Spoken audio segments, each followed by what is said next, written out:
Hello, I'm your host Nathan Epps of the show, the Epps Experience.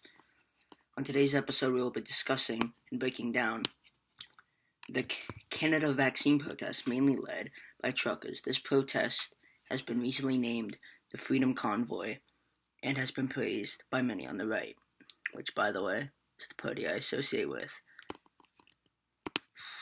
I will look at all sides of the argument and prove why vaccine mandates aren't the answer, but the problem that divides us. In the past weeks, we have seen a movement growing in Canada.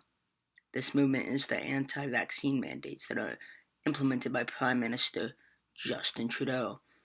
This movement is being led by Canadian truckers who used to be considered essential workers so they didn't have to get the vaccine. It is important to note that 90% of the truckers are actually vaccinated. They just don't like vaccine mandates, and quite frankly, I don't like them either. We will get to that soon, though, so hold your horses. We will get to that. To understand why the truckers are so mad, we have to look at the recent COVID-19 vaccine mandates around the world, including in the United States. Recently, we've been seeing states like New York enforcing vaccine passport laws stating you must show proof of vaccination to enter a restaurant. I think it is completely ridiculous to require vaccines just to eat. How is it fair that certain people can't go out and have a nice dinner simply because they didn't want to get vaccinated? These mandates are pushed by far-left Democrats, claiming that it is about saving lives and public health. But as far as we know, they may just be using it as a shield, so they don't unveil the true reason, which is to make America more divided. Ever since the beginning of COVID-19 vaccines, we saw that it became political very fast. I also just want to mention some Democrats won't talk about this. They won't give Trump credit for this, but Trump helped make the vaccines faster. He helped create Project Warp Speed and helped make the vaccines process faster. Back on topic. Let's get back on topic about vaccines. Vaccines became political very fast. The reason why it became political very fast is because leaders of the Democratic Party started to tell people what they should do with their bodies. They were telling them that they should take this vaccine, and if they don't, they're in turn killing millions of people, which isn't true. In fact, if you are perfectly healthy, right, you have a very high likelihood of surviving the COVID-19 pandemic.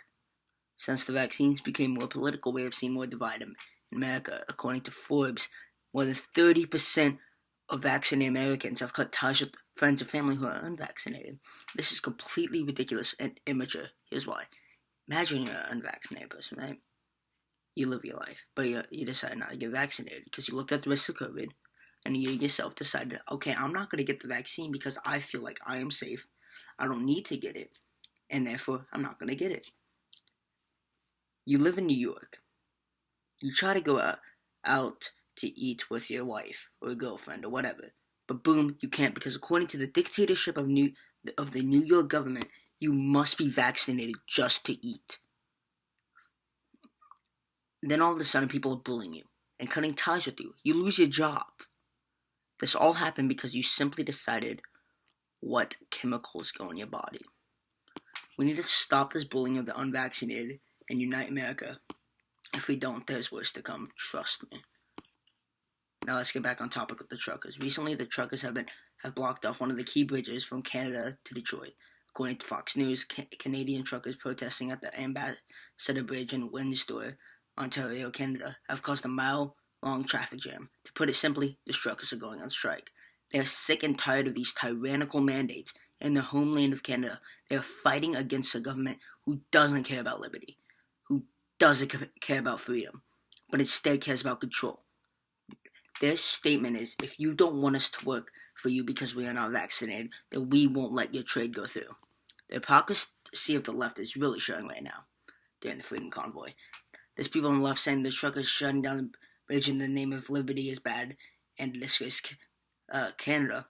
This is completely ridiculous considering that they're the same people who defended the riots in 2020, stating that they were good. Yes, it is true that most of the BLM protests were peaceful, but the problem is that most of the left defended the violence. Also, the trucker movement, as far as we have seen, is completely peaceful. We have not seen any evidence of riots breaking out, and what I've heard is people who are getting called mean remarks are people on the left attacking the truckers. And also pointing out thing to know, back in 2021, some of the on the far left actually called for more violence. During the George Floyd trial, U.S. Representative Maxine Waters, who I have a problem with it a lot, said we've got to get more confrontational. We got to let them know we mean business. I take that as calling for violence. And I think it calls for more violence than Trump stating we have to fight like hell. Another big hypocritical thing that happened is GoFundMe, one of the biggest donation platforms in the world, took off their donations to the trucker movement. This is completely ridiculous. These donations are going to people who are fighting for liberty. Imagine if GoFundMe took down a donation board for a BLM movement. It would not go very well. People would be up in arms, as they should be, because you shouldn't be taking down donations. Because these movements are peaceful. It is within their rights to show freedom of speech, to have protests. Look, before I end, I don't want to go down this rabbit hole any longer, but because I have to end the show pretty soon, so I just want to say a couple things to the truckers and young conservatives. The first thing I want to say is thank you. Thank you for going against the tyrannical mandates and being brave and risking your life in the pursuit of liberty. It takes courage to go against a government who is out to get you, who is scared of what you have to say. I also want to say to the young conservative movement, the young conservative movement is the next biggest movement. We are the change the world needs. We have been censored for so long.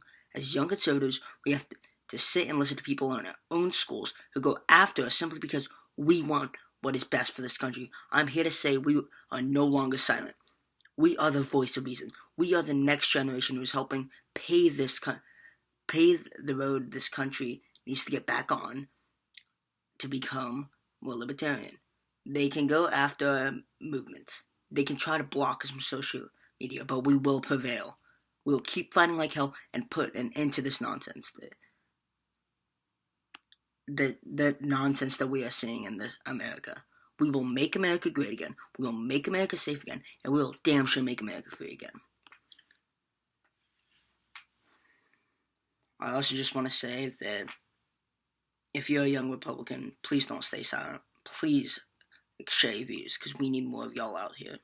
I know there's a big percentage of y'all, but you're scared to say stuff. But listen, you're perfectly in your constitutional right of freedom of speech to say what you have to say. No matter what your school says, no matter what your job says, no matter what your parents say, you have the right to say what you want to say. And you better say what you want to say. But with that note, that puts an end to our show. Thank you so much for listening, and remember to subscribe to the Epps Experience so you get the truth. Make sure to follow me on Instagram at the Epps Experience, and with that, I would like to say one last thing. We have to fight like hell, and we will get the respect we deserve, no matter what. Thank you.